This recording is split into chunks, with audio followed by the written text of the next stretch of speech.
নিহত আরজি করের চিকিৎসকের পরিবারের হয়ে আইনি লড়াই লড়বেন প্রখ্যাত আইনজীবী বৃন্দা গ্রোভার।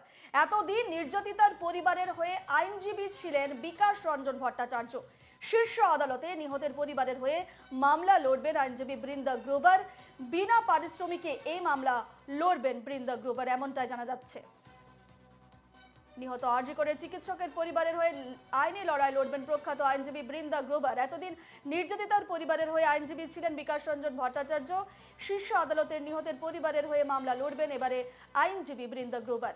বিনা পারিশ্রমিকে এই মামলা লড়বেন তিনি।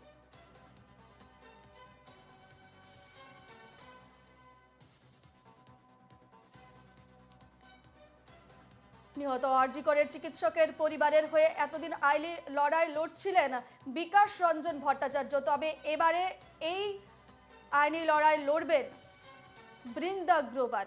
এতদিন নির্যাতিতার পরিবারের হয়ে আইনজীবী ছিলেন বিকাশ রঞ্জন ভট্টাচার্য। শীর্ষ আদালতে নিহতের পরিবারের হয়ে মামলা লড়বেন আইনজীবী বৃন্দা গ্রোভার। ফোনলাইনে আমরা পেয়ে গেছি, ফোনলাইনে রয়েছেন আমাদের অ্যাসিস্ট্যান্ট নিউজ এডিটর সৈকত। সৈকত, বিকাশ রঞ্জনের পরিবর্তে এবারে নিহত চিকিৎসকের পরিবারের হয়ে আইনি লড়াই লড়বেন প্রখ্যাত আইনজীবী বৃন্দা গ্রোভার। দেখো, একেবারেই সত্যি, কারণ বৃন্দা গ্রোভার সুপ্রিম কোর্টের নামজাদা প্রথম সারির লয়ারদের মধ্যে একজন। তুমি জানো যে রাজ্য সরকারের হয়ে সেখানে মামলা লড়ছেন কপিল সিব্বাল এবং আরো 15 থেকে 20 জন আইনজীবী। আর অন্যদিকে আমরা দেখতে পাচ্ছি যে ইন্দিরা জয়সিংকে তাদের লয়ার হিসেবে সুপ্রিম কোর্টে দাঁড় করিয়েছে জুনিয়র ডাক্তার ফোরাম। এবং একই সঙ্গে আমরা এটাও দেখেছি যে গত শুনানিতে, শেষ যে শুনানি হয়েছে সুপ্রিম কোর্টে, সেই শুনানিতে বৃন্দা গ্রোভার কিন্তু তিনি ছিলেন। অর্থাৎ নির্যাতিতার পরিবারের হয়ে এর আগেও যে বিরাট আইনজীবীদের প্যানেল ছিল, সেই প্যানেলে একদিকে যেমন কৌস্তব বাগচি ছিলেন, একদিকে যেমন আমরা দেখেছি যে বিকাশ রঞ্জন ভট্টাচার্য ছিলেন, ছিলেন। কিন্তু এবার বিকাশ রঞ্জন ভট্টাচার্যকে সরিয়ে দিল নির্যাতিতার পরিবার। কিছুক্ষণ আগে নির্যাতিতার পরিবারের সঙ্গে তার বাবার সঙ্গে কথা বলেছে। তিনি বলেছেন যে তিনি সময় পাচ্ছিলেন না, অন্যান্য কাজে ব্যস্ত ছিলেন, সেই কারণেই তাকে সরিয়ে দেওয়া হয়েছে। এবার থেকে মামলাটি নির্যাতিতার পরিবারের হয়ে সওয়াল করবেন বৃন্দা গ্রোভার। এই বৃন্দা গ্রোভারের আরো একটি পরিচয় রয়েছে, একাধিক গুরুত্বপূর্ণ মামলা।